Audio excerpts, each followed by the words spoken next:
Bueno, le damos la bienvenida al ciclo de conferencias de causa clínica de este año 2017.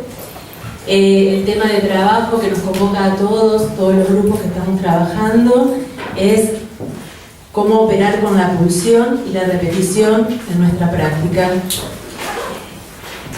Hoy, como todos los años, hace la apertura Adriana Casareto. Ella es fundadora y directora de Causa Clínica, docente y supervisora de la UBA y miembro de la Escuela de Orientación Lacaniana y de la Asociación Mundial de Psicoanálisis. El tema, ella puso su título, es Goce, Pulsión y Repetición. Así que, bueno, gracias Adriana por invitarme nuevamente este año. Bueno, buenas noches. Es un verdadero gusto inaugurar este ciclo, al igual que otros, no todos, casi todos. Les agradezco mucho compartir este espacio con nosotros y bueno, es un verdadero placer. Quiero agradecer al equipo que me acompaña, empezando por el sector de secretaría, el equipo administrativo, el equipo docente que se encarga de, digamos, de aplicar la política docente que diseñamos,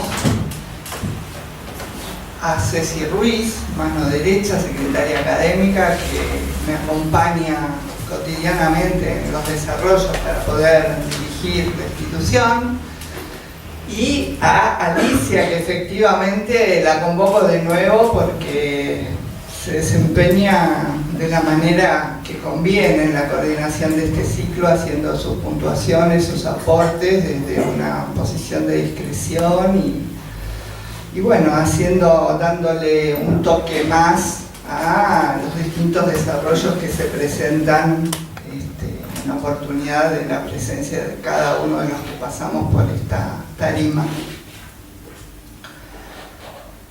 Me gustaría un aplauso para todo el equipo.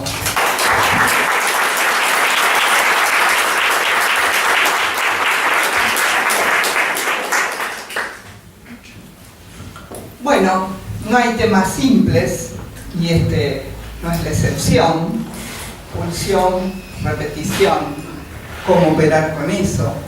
Por supuesto que los títulos, al menos en mi caso, siempre son antes de saber qué voy a decir, y entonces suelo poner así como títulos muy amplios, nada más y nada menos que goce, pulsión, repetición, inabarcable. En una conferencia voy a intentar decir algo, ir acercando el bochín a los desarrollos que van a darse a continuación de esta presentación y también a los desarrollos que planeamos en cada uno de los cursos del posgrado, siempre desde la perspectiva clínica.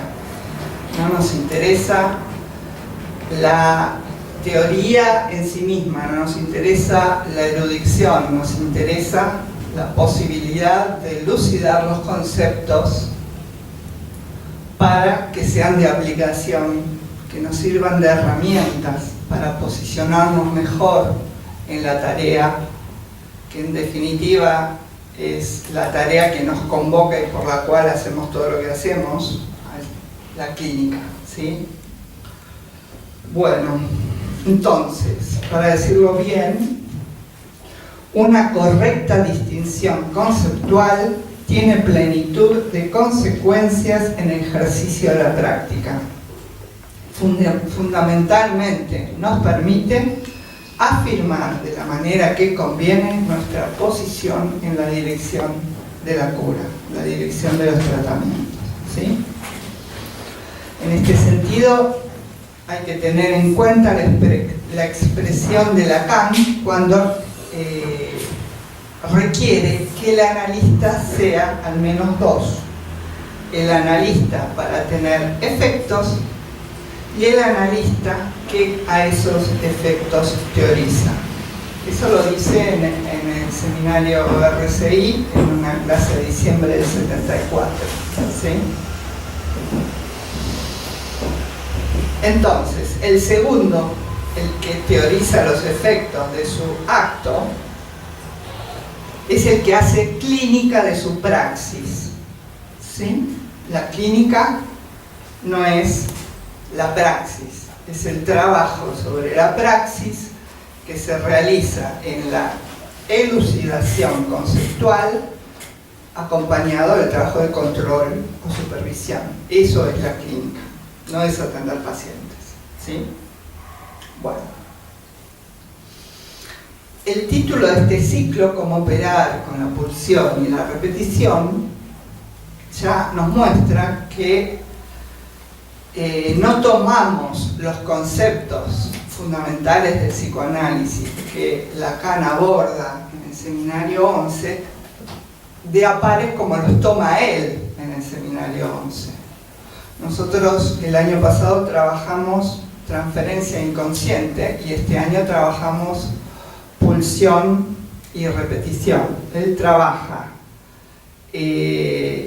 inconsciente y repetición, transferencia y pulsión. Nosotros zarandeamos un poquito la cosa y los agrupamos de distintos modos. Desde ya que en este ciclo, en esta charla y en todo el ciclo, van a estar presentes los cuatro, porque sería ridículo elidir alguno, al contrario, nos servimos de todos, pero vamos a poner el acento en el concepto de pulsión y repetición. ¿Sí?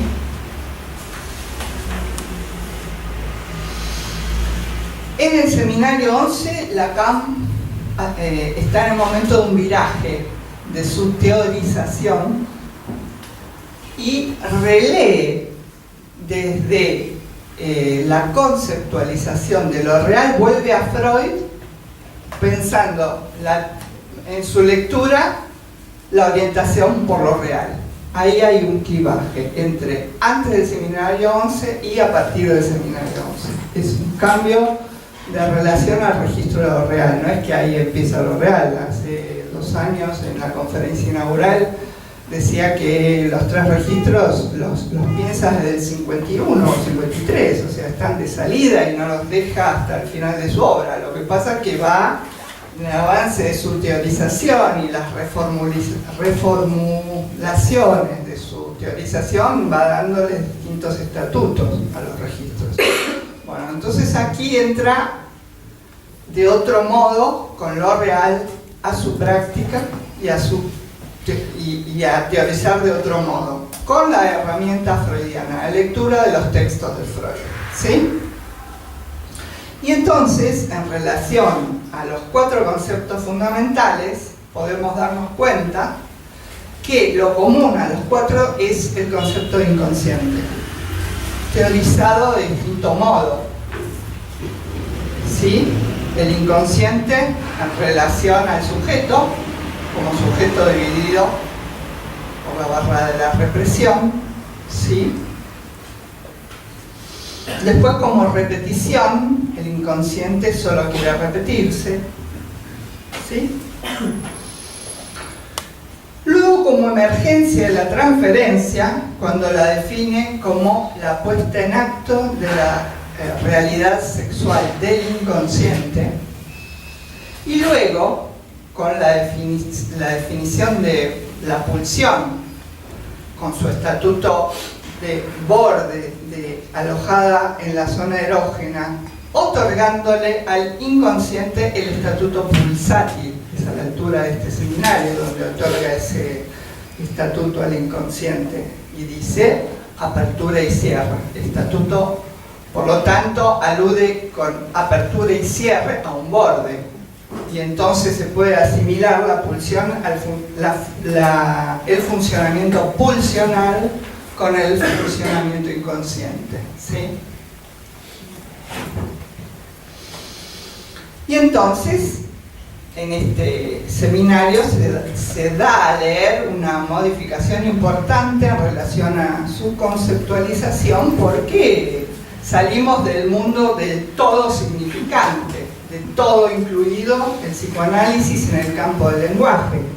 Aquí empieza la orientación por lo real, la famosa orientación por lo real. Entonces, a partir de este modo de conceptualizar ubica la causación del sujeto ya no solo del lado del significante, sino también del lado del objeto. El sujeto causado por la estructuración en relación al significante, pero también causado por su relación con el objeto A.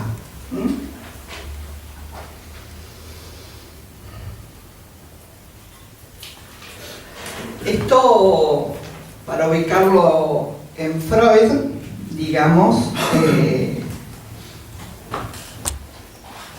del lado de la causa del objeto es la causa que cojea, la causa, digamos, que no es imposible terminar de dilucidar, porque estamos hablando del registro de lo real, que en Freud se lo podría ubicar en relación a lo que él conceptualiza como el ombligo del sueño, ¿sí? El inconsciente que le interesa a Lacan en este momento no es el inconsciente que deja al sujeto del lado de la alienación a los significantes, del lado de la diacronía significante, sino del lado de la discontinuidad, ¿sí? Del lado de lo que aparece con carácter evanescente en las formaciones del inconsciente. Y pensándolo así, podemos decir y leer en los tratamientos que conducimos que digamos, la historización absolutamente necesaria y pertinente en un tiempo de un tratamiento, de los tratamientos, hay un punto que llega a su límite, que eso ya de por sí se limita. ¿Por qué? Porque hay un límite para rememoración en relación a la causa, porque hay una causa que es de otro orden que es significante.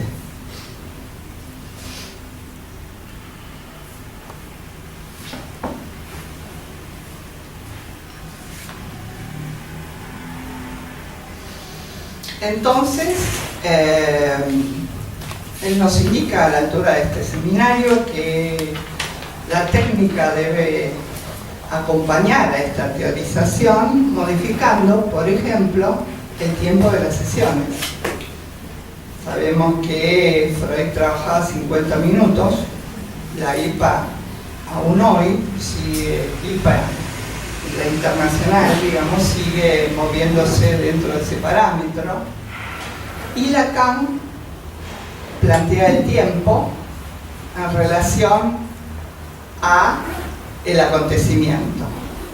El tiempo como herramienta para maniobrar pertinente en la dirección de la cura. Pero ojo con esto, tienen que estar dadas las condiciones transferenciales. O sea, es una herramienta que, como toda herramienta, debe ser bien usada, si no se producen, digamos,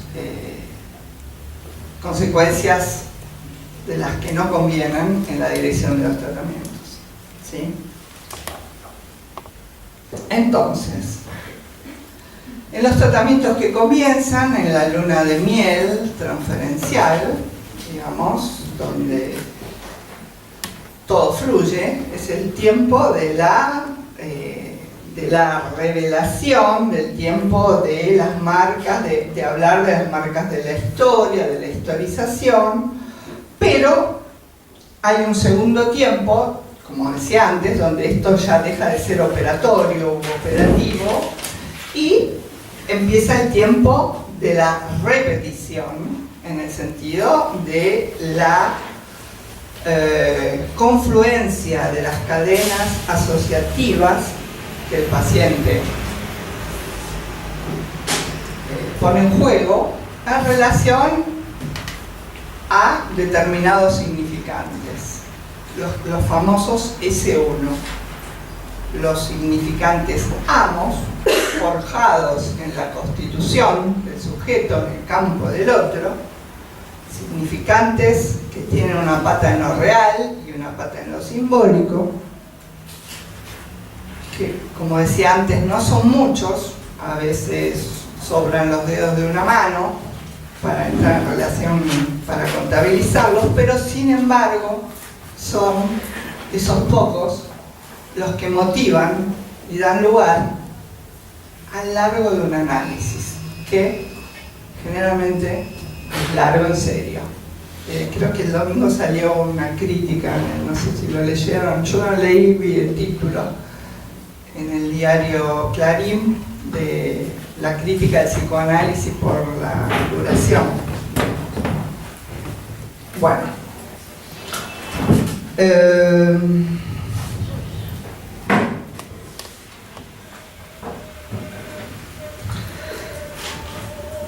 La internacional hacía coincidir transferencia y repetición.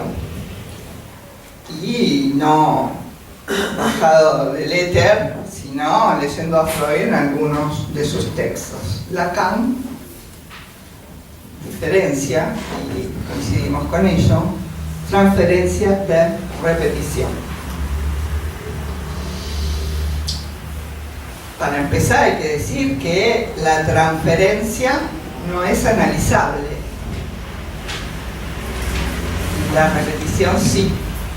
La transferencia debe ponerse al servicio del análisis de la repetición.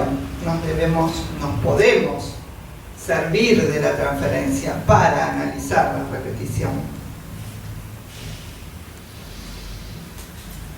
Y utilizar, por ejemplo, mediante la maniobra de transferencia, el tiempo de la sesión en contra de la repetición.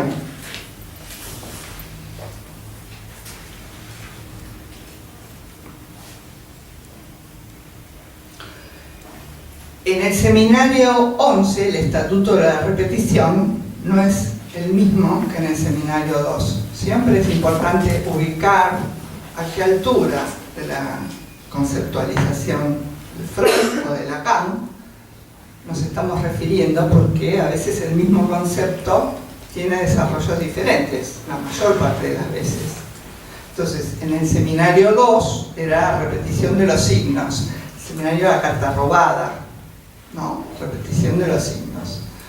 En cambio, en el seminario 11, lo que vuelve siempre al mismo lugar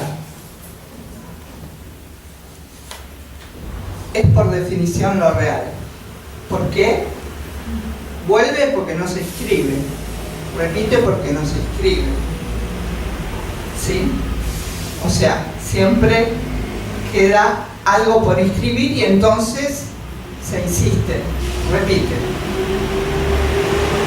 Esta repetición intenta capturar algo de lo que siempre escapa al significante, porque el significante intenta morder lo real, girando alrededor de un vacío. De vez en cuando algo se extrae de ahí, pero el significante no recubre lo real. Es por eso que siempre se vuelve, mediante la repetición, al mismo lugar. Entonces, el significante, podemos decir, no metaboliza todo el goce que tiene que ver con lo real. Lo que no cesa de escribirse de la repetición, no cesa de escribirse, o sea, repite todo el tiempo, no cesa de escribirse, se origina en lo que no cesa de no escribirse. Repito, lo que no cesa de escribirse, su causa, su origen está en lo que no cesa de no escribirse, o sea, lo real.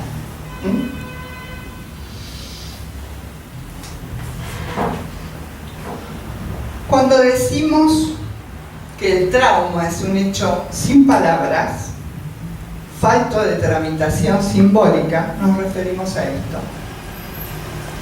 La causa de la repetición es lo real, y a lo real a lo real hay que buscarlo más allá del fantasma, porque el fantasma de alguna manera protege de lo real, es un velo a lo real, es una terapéutica del trauma, el fantasma. Recuerden que el fantasma regula la distancia con lo real, el sujeto dividido, losange A, o sea, el losange indica la regulación de la distancia entre el sujeto y el objeto. A esta altura el objeto es lo real, el objeto A. ¿Quieren que escriba la fórmula del fantasma o la saben? ¿La escribo o la saben? ¿La saben? Bien.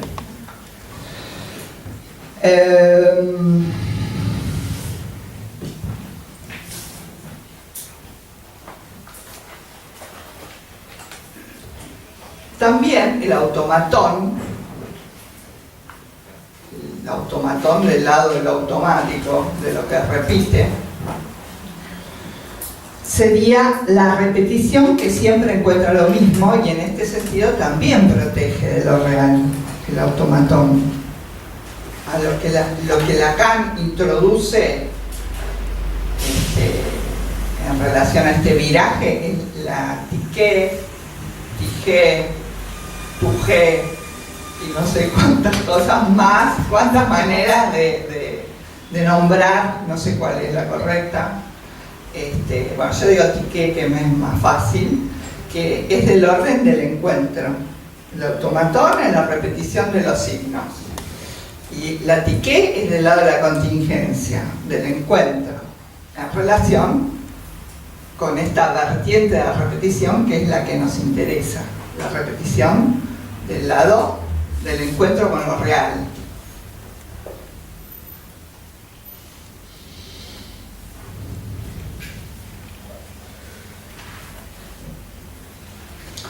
Siendo así, en relación de nuestra orientación por lo real, tenemos una razón más para afirmar que el objetivo de la interpretación no puede ser añadir sentido. No puede ser añadir sentido. Eso es lo que sobra. Y en contra de eso es por donde tenemos que ir. Y entonces la interpretación tiene que funcionar a la manera del corte, del sentido. Para operar ese corte hay muchas herramientas, no solo el corte de la sesión. El corte de la sesión es una herramienta, no la única, y como decía antes, hay que ver las condiciones para su aplicación, el momento apropiado para que esto sea una operación de las que convienen para la continuidad del análisis. O sea, provocar el encuentro, el corte en el sentido de propiciar el encuentro.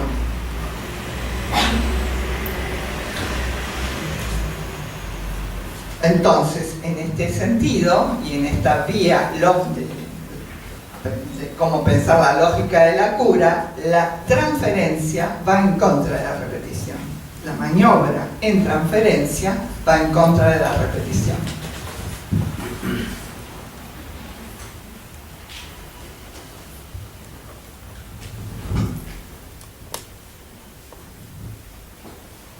Entonces, la pulsión es una aliada de la transferencia. Si uno confunde la transferencia con la pulsión, esto es un problema, tiene consecuencias perjudiciales para la cura. Este es el nudo clínico del seminario 11. La relación de la transferencia y la pulsión. Entonces, en este viraje producido a esta altura de su obra, él va del sujeto, como sujeto del inconsciente, al sujeto en relación al lazo de ese sujeto con la pulsión, a su causa, a su causación del lado de lo real. Para nombrar la causa del del sujeto del inconsciente hay dos aspectos: la causalidad significante, como decía antes, y la causalidad por lado del objeto. Y entonces, en el concepto de pulsión, el concepto de inconsciente introduce la pulsión, ¿sí? Y bueno, la pulsión no es significante, ¿sí? Es muda y se anuda en la transferencia mediante la puesta en juego en la transferencia de la realidad sexual del inconsciente. Él acá está en relación a una nueva definición del inconsciente, ubicándolo en relación a una pulsación temporal que alterna la apertura y cierre. La conceptualización del inconsciente que se actualiza en la sesión, ¿sí? ¿Y qué es lo que cierra el campo de la transferencia? La pulsión. O sea, el campo de la transferencia, la relación inconsciente, la pulsión adviene y se produce el cierre. ¿Se acuerdan del esquema de la NASA, del seminario 11, con el objeto obturando la entrada y la salida? Bueno, entonces aquí ya el inconsciente no es un desarrollo significante que deja el sujeto en la indeterminación, en una metonimia al infinito, en una relación a un deseo condenado a la insatisfacción. Acá entramos en el orden del límite con respecto a la presentificación de la pulsión en la transferencia. Entonces podemos decir que en la transferencia se produce una ganancia de ser, ¿sí? Del sujeto indeterminado en la metonimia significante pasamos a un momento de cierre en la transferencia por la presencia pulsional que ubica el ser de goce del sujeto por su relación al objeto. El objeto pulsional que designa mi ser es él mismo un vacío. Un vacío dibujado por el trayecto de la pulsión. La causa que el psicoanálisis tiene que cernir es una causa perdida.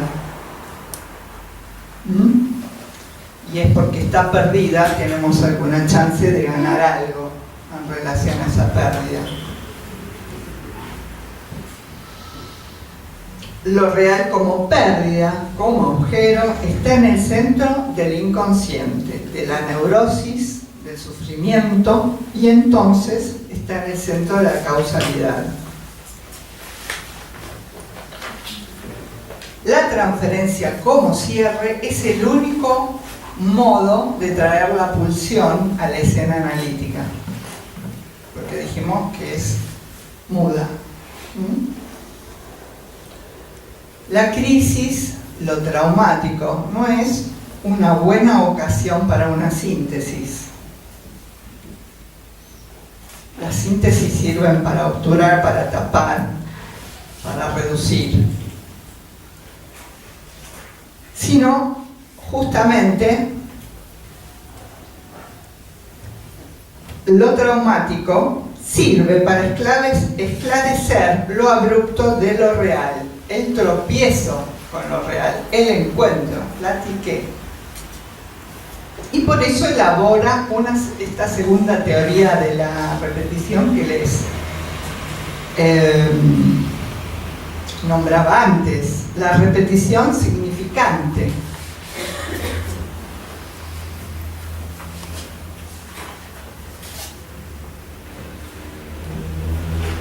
Perdón, un minuto. Entonces, la repetición significante, antes, Seminario 2, tenía un estatuto. La repetición, a la altura del Seminario 11, tiene otro estatuto. La repetición como tropiezo con lo real, representado en el 64 por el objeto A, que él dice que es su única creación, ¿sí? Después, en los años 70, el Seminario 11 es del año 64, él va a conceptualizar el objeto A como un semblante, o sea, no como el objeto que simboliza lo real, sino como un semblante de lo real. Y luego, a la altura del Seminario 23, ya va a hablar de un real sin ley.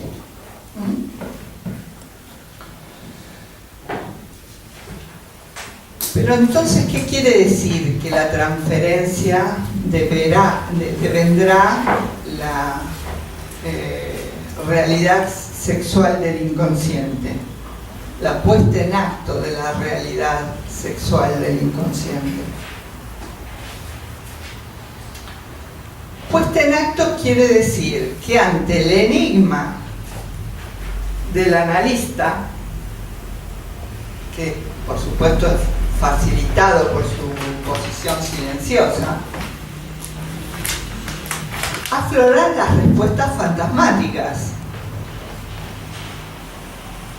Ahí uno pone, cuando no hay, uno pone lo propio, digamos, atribuyéndoselo al otro, ¿sí? Y esas respuestas fantasmáticas, ¿cómo se arman en el sujeto?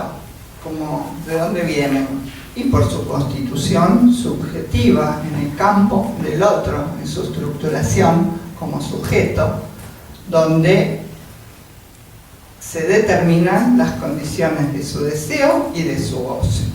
Y si hablamos de su goce, tenemos que volver a referirnos a los S1, los significantes que condensan las condiciones de goce del sujeto surgidos en su estructuración.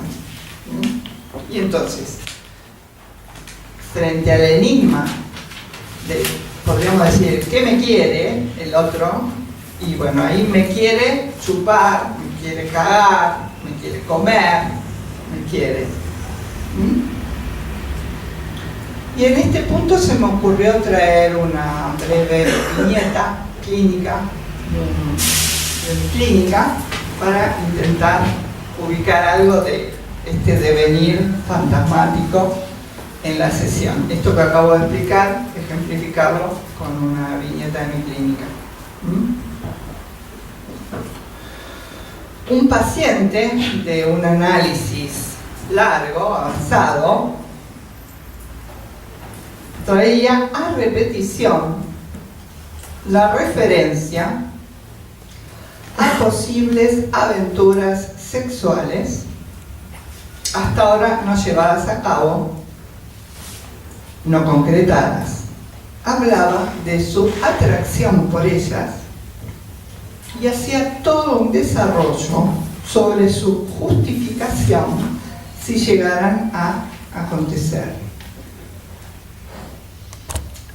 Es importante aclarar en este punto que es un señor casado y se declara enamorado de su mujer. Se declara y testifica de eso, no es una declaración negadora de circunstancias que no quiere entrar en relación. No. Testimonia del amor por su mujer, pero aún así se le ocurren posibles aventuras sexuales con otras mujeres que trae a repetición a las sesiones y las justifica. Bueno, nosotros sabemos que cuando el río suena, agua trae, ¿no? Dicen las viejas. Me encantan los refranes, me encantan. Bueno, entonces ahí se puede ubicar la repetición, ¿no? repite, vuelve periódicamente a hablar de las posibles aventuras y la justificación de las aventuras. Entonces, ante esta insistencia, la intervención fue dejar en claro que yo no tenía opinión sobre eso, que estaba fuera de mi interés y de mi función. O sea, fuera de mi interés y mi función, tomar posición al respecto, ¿sí? Al respecto de su posible infidelidad. Y el efecto fue muy interesante. Dije que es un análisis de varios años, ¿sí? Entonces, una vuelta más en lo que resta del empeño, de su empeño, en la búsqueda de aprobación por parte de un gran otro que pueda juzgarlo y a quien conviene conformar. Esta vía, el desgaste de esa solución, conduce a la caída de la ilusión de poder compartir la responsabilidad del peso del acto. Y esa subjetivación a esta altura del análisis es sin angustia. A esta altura del análisis. No fue así cada vez que algo de esto se presentificó en las sesiones, porque si decimos que no son más que, o no son muchos los significantes, alcanza una mano para dar cuenta de la cantidad de ellos en relación a los que trabajamos a lo largo de todo un análisis, entonces pasamos por el mismo lugar muchas veces. Pero son vueltas con diferencias. Y entonces en este punto, la subjetivación de la soledad frente al acto hoy es sin angustia. Antes era inhibición, antes era angustia.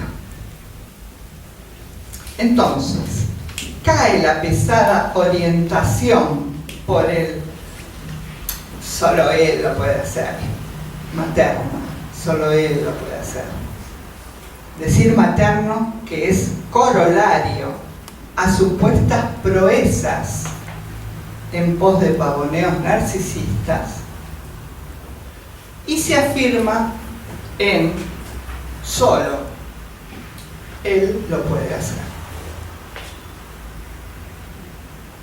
La soledad del acto sin garantías, sin un otro garante. En la demanda transferencial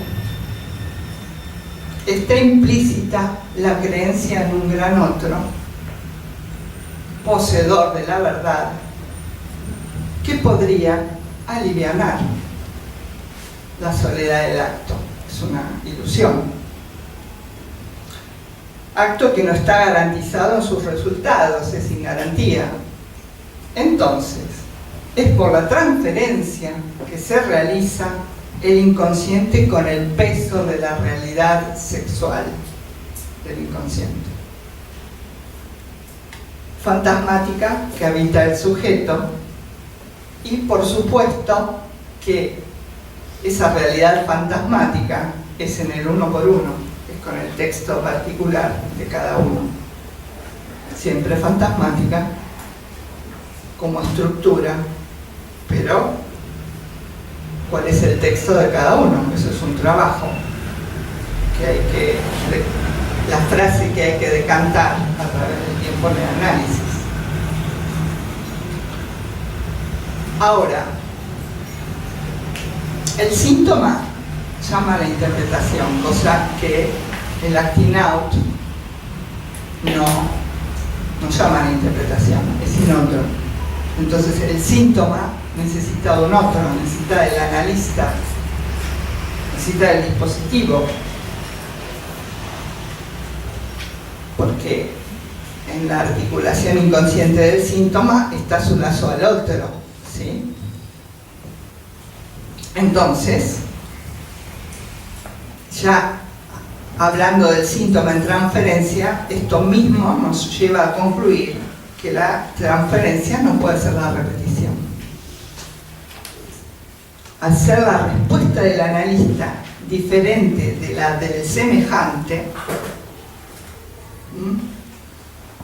no rechaza, no juzga, no prueba, no desaprueba, no juzga.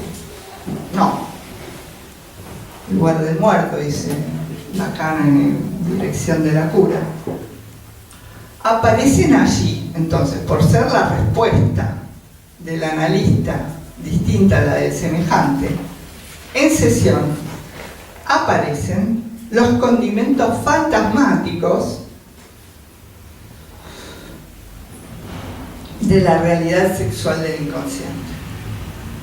La operación que se puede efectuar sobre esos condimentos es un punto de llegada, no es un punto de partida. Este paciente al que hice referencia está en las últimas vueltas de su análisis, y lo que su modo de presentación, por eso volvemos a la importancia de la admisión, ¿no? Lo que trajo, que no voy a decir qué es, en su primera entrevista, tiene una importancia, digamos, retorna hoy con toda la vuelta del análisis. Es impresionante. La primera entrevista mediante un sueño, es lo que él trajo a su primera entrevista como un sueño, como el texto de un sueño, digamos, ¿sí? Por eso hay muchas cosas que están, muchos elementos muy importantes para el tránsito de un análisis que están presentes al principio, pero eso no quiere decir, eso se torna, como solemos decir, en beneficio de inventario, digamos, está y vuelve, muchos años después vuelve, si es importante. Como otro refrán, todos los caminos conducen a Roma. ¿Les gustó? Bueno. Entonces, al afirmar Lacan en el 64 el concepto de pulsión por vía de lo real, lo hace a partir de los desarrollos freudianos sobre la pulsión de vida y la pulsión de muerte. Sabemos que el único goce para el sujeto es el goce pulsional. Ese goce, que es un resto, luego de la operación del barrido de goce del cuerpo por el significante, y ese saldo, ese resto, es el que se va a alojar en las zonas erógenas, o sea, la pulsión.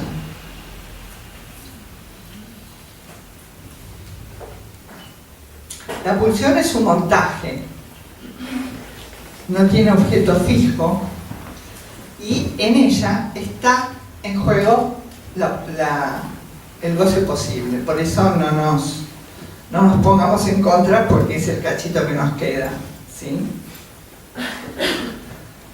Los pacientes no están satisfechos con lo que son, pero sus síntomas tienen que ver con una satisfacción que porta esta paradoja. Sufren de su malestar, pero hay algo en ese malestar que satisface, que engorda. ¿Cómo es que el ser humano va en contra de sí mismo? Es el más allá del principio del placer que desarrolla Freud por los años 20. Hay una satisfacción en juego, pero el neurótico se toma demasiado trabajo para esa satisfacción. Se toma demasiado trabajo para gozar. Pena de más. Y frente a esto, ¿qué haría el psicoanálisis? ¿Qué haría el psicoanalista?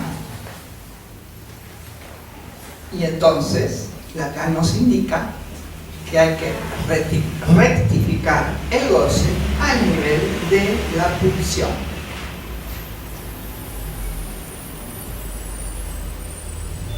No decimos anular la satisfacción, sino rectificarla, buscar otro modo. O sea, dejar de penar de más. Acuérdense de lo que decía Freud en relación al objetivo de tratamiento. Ubicaba como horizonte transformar la miseria neurótica en una miseria común, en la miseria común. O sea, decir que no vamos a sufrir, decir que el happy end no, pero intentar ir a achicar ese de más.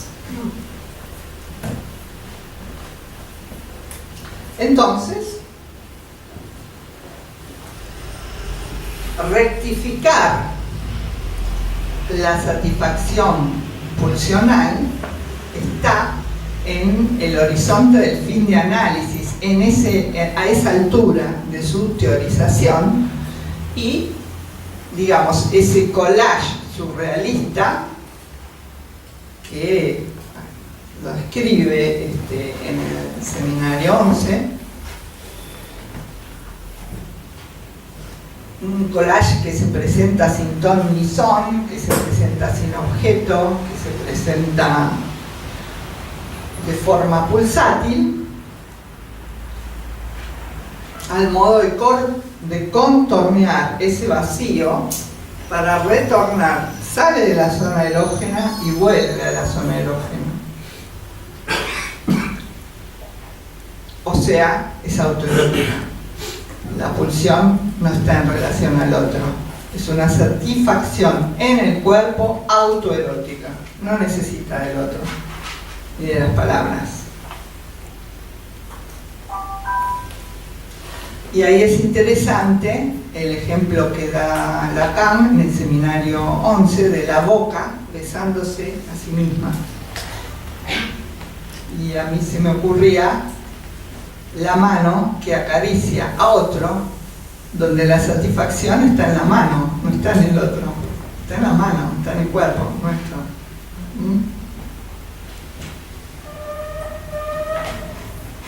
Es una satisfacción solitaria, no nos reúne con nadie, por eso se complica la operación analítica.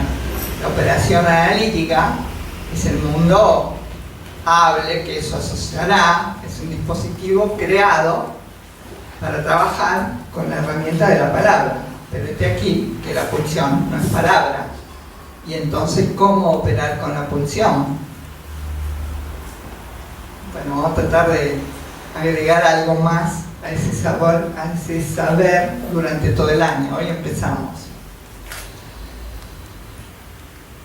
Entonces, hay una satisfacción solitaria que hay que interrumpir. El dispositivo es de palabras y en relación a alguien al otro o al otro, como les guste. Entonces, se trata de morder cada vez algo de ese real imposible y tramitarlo simbólicamente, vez por vez, sesión por sesión, que es la verdad, lo que el significante alcanza a morder de lo real. No más que eso, no hay la verdad, hay algo de la verdad que podemos morder con el significante de ese real. El problema de la cura analítica y del psicoanálisis acaba siendo la manera en que lo real afecta al ser que habla y qué operación podemos poner en juego en el análisis para hacer la tramitación de ese real, la tramitación posible de un imposible, que es lo real. Bueno, lo que yo tenía para decir es esto. ¿Qué hora es? Las 9.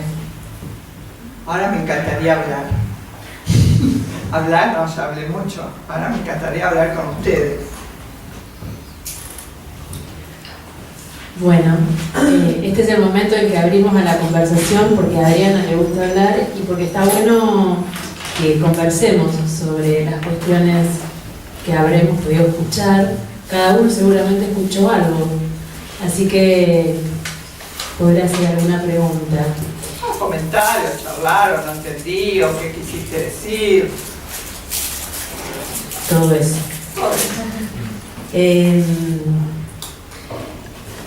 Un poco en continuidad con el espacio que tuvimos de casuística, que fue la apertura de estos espacios de trabajo, Adriana vuelve a traer la cuestión del tiempo, ¿no? Tanto lo que tiene que ver con el tiempo en cómo se tramita vez a vez cada entrevista, cada sesión, y aparte una crítica en la que estamos sumergidos y cada vez más apaleados, me parece, que es la cuestión de lo que nos exige este mundo moderno en que nos apuremos, ¿no? Por eso decía un poco en continuidad, un poco en vistas de lo que Adriana trae, de lo que implica un análisis, las vueltas, ¿no? Las vueltas por lo mismo. Yo muchas veces me pregunto, ¿y por qué está esta exigencia del ya? ¿No? ¿Por qué el mundo dice que tenemos que resolver ya las cosas? ¿Por qué tenemos que tener una solución tan rápida si tenemos toda la vida? ¿No? Bueno, el penar además me parece que ese es el punto donde la exigencia pulsional está ahí encarnándose que se satisfaga algo. Eso, nada, como comentario que dado que las presentaciones que nos vienen últimamente tienen esta característica de la demanda, de la exigencia, que estemos un poco advertidos de eso. Y un punto que toca la clínica, vos Adriana decías que, bueno, en general, los primeros tiempos del tratamiento, vos dijiste donde todo fluye. Con suerte. Con suerte. Me falta A veces, con a suerte. A ver, o sea, fluye. A ver, es interesante porque yo misma dije otra cosa después. Fluye si el paciente viene del lado de la palabra. No fluye si el paciente viene del lado de la acción, o sea, de la pulsión. ¿No? Y entonces, ahora viene la directora de causa clínica. ¿Cuál es un criterio clínico para, digamos, la categorización de las derivaciones a profesionales?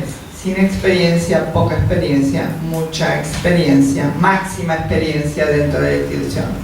Y ese es el criterio.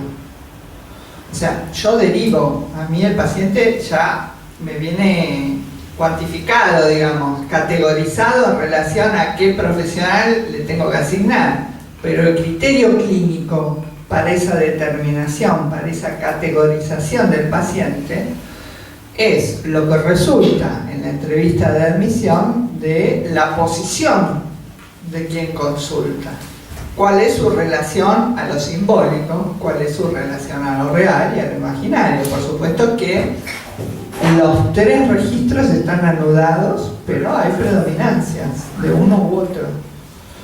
Entonces, el que viene del lado del acting out, el que viene del lado de la adicción, el que viene del lado de, ¿cómo se llama?, el ataque de pánico. Ese viene todo del lado de esto que estamos diciendo, del lado de lo real, del lado de la predominancia del registro de lo real.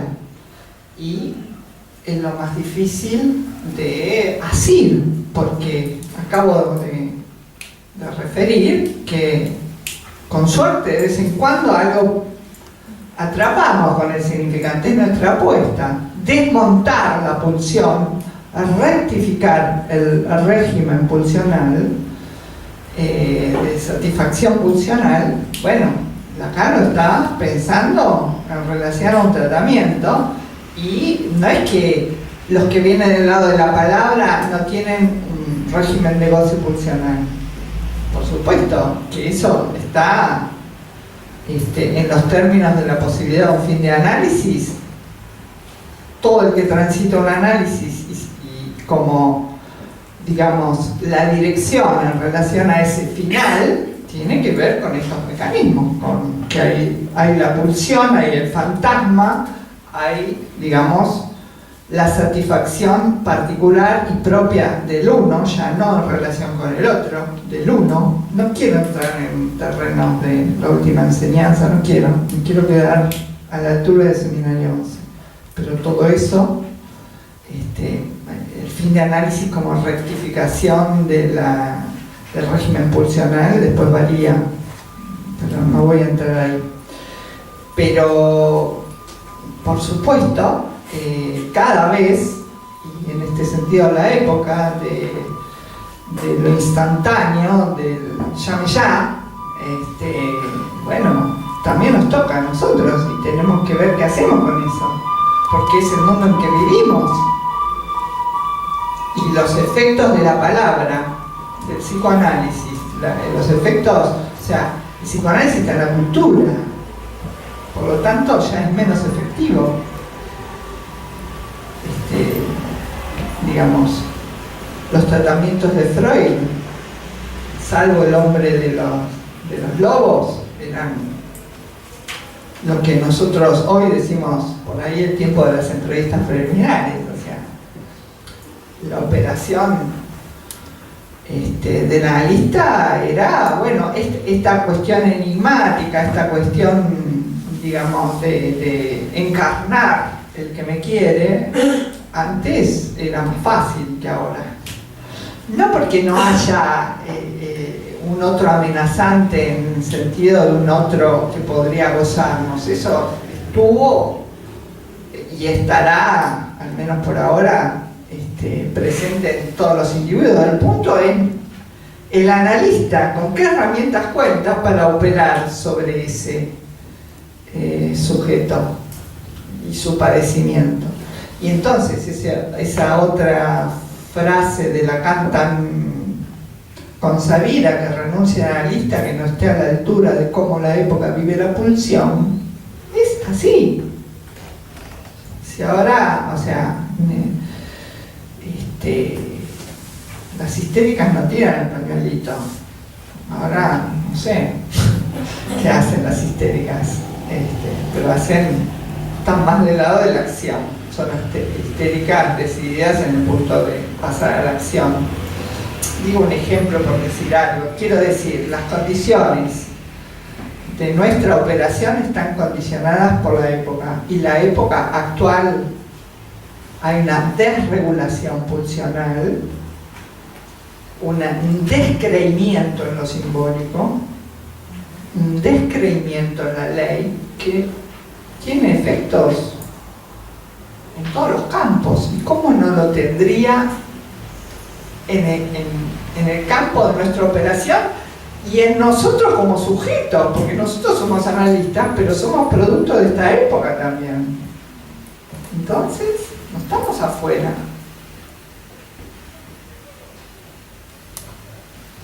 Yo quería hacer una pregunta. Cuando vos dijiste esto de en relación al goce, ¿no? Que había que rectificarlo. Y cuando diste el ejemplo de ese paciente, y dijiste que como que vos como analista te sustraíste al goce que traía él, diciendo que vos no tenías nada que decir con respecto a esta repetición de salir con tantas mujeres, o sea, el macho alfa.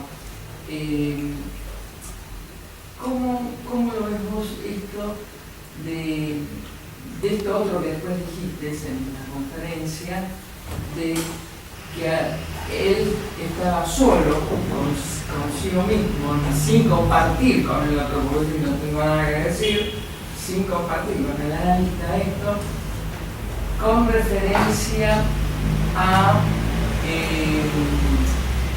al goce que es de uno, propio sujeto, ¿no? Del propio cuerpo de él. Si hay que acotar esto cómo es que pasa esto si el analista se sustrajo a eso. ¿Se entiende? Sí. A ver, me parece que lo que él me pedía era o que lo autorizara o que le prohibiera, que le facilitara, que no fuera él el que tuviera que decidir sobre su acto. Cuando yo le digo que no tengo opinión, que no es mi función, que no, realmente no tengo nada para, por la repetición, digamos, ¿no? O sea, intervengo en el punto de la repetición. Y digo, este paciente, y por eso remarco que son años de análisis, se da cuenta de cuál era su estrategia. Esto mismo que yo leo, lo lee él, en el sentido de suponer que, digamos, su acto puede ser garantido o hacerse responsable otro, y él solo ser un efector de la voluntad de otro. Y en este punto, también lo llevo a su relación con el otro materno, cuando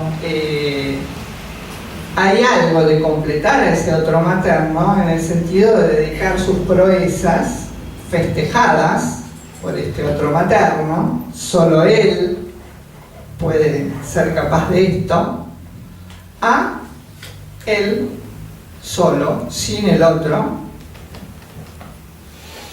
autorizarse a su acto, sin garantías. Esta es la operación. Contesto parcialmente, hay varios aspectos en tu intervención y, digamos, el que me interesa retomar en relación si hay que interrumpir el goce del uno. Al contrario, en el análisis de lo que se trata es de producir la separación. Uno, en tanto neurótico, el camino de la alienación lo hizo. El punto es qué pasa con la separación. Y en el análisis, para poder operar la separación, que siempre es incompleta, que siempre es fallida, pero se puede arrimar más el bochín, hace falta dar una vuelta más por la alienación para, en segundo tiempo, intentar sustraer algo de ese otro garante del deseo y del goce. Me parece que este ejemplo deja bastante claro cómo la apuesta es al otro y la intervención desgasta eso. Podría no haber entrado, podría haber pasado de largo la intervención, pero sin embargo se puede sancionar como una interpretación en el punto de los efectos. Y cuando yo digo una vuelta más y ahora sin angustia, es porque hubo muchas otras que, y si digo que estamos en las últimas vueltas de este análisis, es porque ubico estos como resabios, como saldos, como restos de esa ligazón al otro, que por más fin de análisis que tengamos, estamos en el mundo en interacción con semejantes y, digamos, una cosa es el intercambio, digamos, amable con el otro, y otra cosa es el otro que podría abandonarme, podría dejarme caer, podría no ser nada si él no existe, es otro. Se supone que el estatuto de este otro en el camino del fin de análisis es un otro desconsistido. Pero una cosa es el otro desconsistido, el otro social desconsistido de la actualidad, y otra cosa es la sustracción. Y queda claro. ¿Sí? Es otra operación, no es lo mismo el otro no existe, en el punto de la época, que el otro no existe como recorrido de la alienación y la separación en el proceso de un análisis. ¿Te contesté? Sí. Ok. A mí me decían, perdón. No me acuerdo, yo cursé psicoanálisis en el siglo pasado, pero una de las cosas que me golpearon la cabeza fue que uno puede saber la edad de un paciente por el vocabulario que usa, ¿no? Y vos recién dijiste algo como que la ley ya no opera de la misma manera o algo así. Y se escucha mucho en la gente joven, pintó, se dio, ¿no? Como si esa nueva ley fuera que no hay ley y que las cosas van pasando alegremente, ¿no? Y es algo que me está costando pensar cómo escucharlo, porque de alguna manera me parece que también ahí hay una ley de que el sujeto de alguna manera se lava las manos en esa responsabilidad o en esa elección de por qué hizo lo que hizo. ¿Quieren que repita un poquito?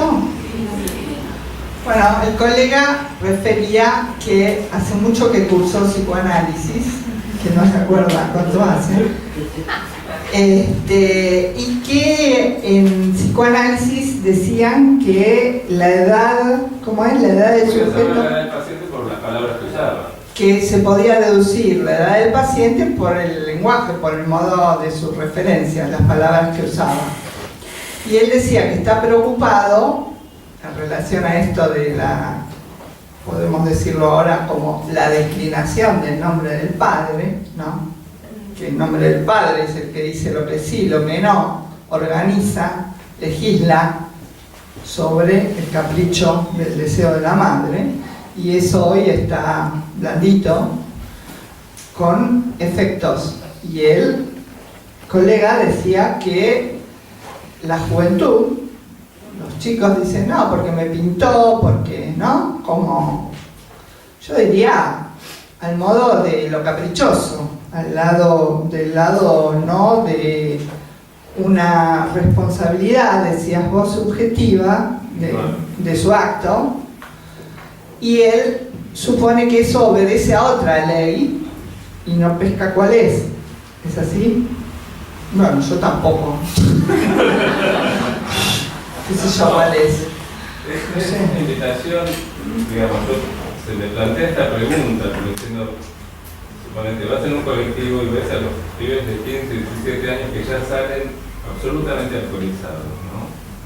Digo, bueno, hay algo que está pasando ahora que nos plantea preguntarnos qué es eso que está pasando. Si esa es una nueva ley, ¿no? Sí, no sé, a mí la palabra ley me complica pensarlo. Yo creo que es un modo de gozar distinto a nuestra época. Yo tengo dos hijos con 1 año y medio de diferencia entre uno y otro, y más allá de que uno es varón y la otra es mujer, la diferencia en 1 año y medio en relación a modalidades es impresionante. Imagínense conmigo lo que es. Ellos nos llaman al papá y a mí dinosaurios. Y sí, creo que tiene razón, la verdad. Claro, uno no entiende esto de que salen a las 2 de la mañana y que salen en pedo, se ponen en pedo antes de salir. Es raro. Pero mi mamá tampoco me entendía a mí. Y hay algo que circula en internet, que muchos de ustedes seguro lo leyeron, un escrito que uno cree que lo escribió un padre de alguno de los chicos estos de ahora, y sin embargo es un escrito de la época aristotélica, que se quejaban de estos adolescentes que que no respetan, que saltean las normativas y que no me acuerdo del texto, pero era esto mismo, que qué relación a la ley tienen esos muchachones. Y bueno, mi mamá decía lo mismo, y yo ahora digo de mis hijos y supongo que mis hijos dirán de sus hijos. ¿Por qué? Porque la época varía. Ahora,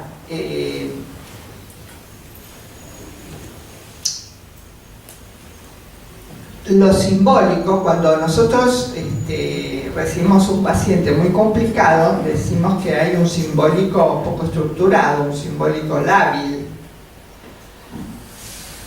O sea que la labilidad simbólica deja al desnudo lo real, deja con poco recurso de hacer eso que dije que hay que hacer en el análisis, que es morder y transformar y rectificar el goce al nivel de la pulsión, mordiendo ese real. Y entonces cuando hay poco simbólico, ¿cómo hacemos?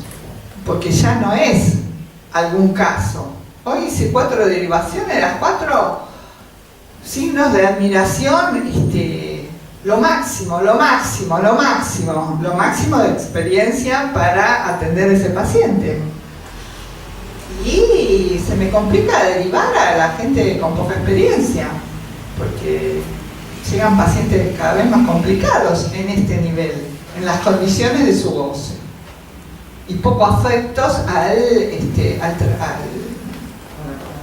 a la palabra, al trabajo simbólico. Poco afectos no porque me gusta el rojo, me gusta el verde. Poco afectos por cuestiones de estructuración. Aparte de las circunstancias y las contingencias de la vida, más allá de la estructuración como sujeto. Pero yo creo que mucho de esa labilidad tiene que ver con esto de la labilidad del otro de la ley. A mí, cuando yo tenía a mis chicos en la escuela, iba a las reuniones de padres y decían no, porque no. Me acuerdo, no sé, esto ya creo que lo dije acá, espero que no estén los que estaban cuando yo ya lo dije. Si estaban, me escuchan de nuevo.